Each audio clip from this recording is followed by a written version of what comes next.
अस्सलाम वालेकुम। A1 TV के साथ मैं हूँ अरूज फखर और मैं हूँ अलीशा अब्बासी। नजर आते हैं न्यूज़ हेडलाइंस पर।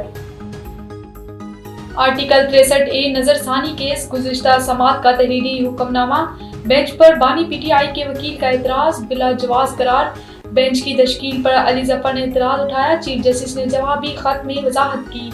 जस्टिस मुनीब अख्तर ने बेंच के लिए अदम दस्तयाबी से आगाह किया। जस्टिस मंसूर अली शाह ने बेंच में शामिल होने से इनकार किया।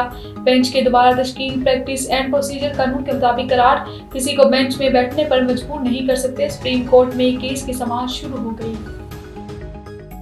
इस्लामाबाद की तीनों वकला तंजीमों का 63A नजरसानी केस वापस लेने का मुतालबा, तरमीम रुकवाने के लिए मज़ाहमत का ऐलान। तरमीम के बाद सुप्रीम कोर्ट के पास सेशन जज से ज्यादा का इख्तियार नहीं होगा, वकला का मौक़िफ़।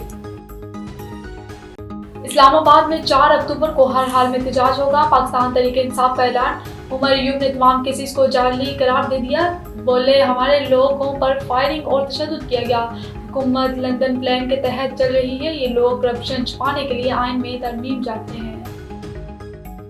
मजवसा आईनी तरमीम के लिए 25 अक्टूबर डेडलाइन। मामला अक्टूबर के बाद गया तो खदशा होगा, तरमीम करने ही ना दी जाएगी।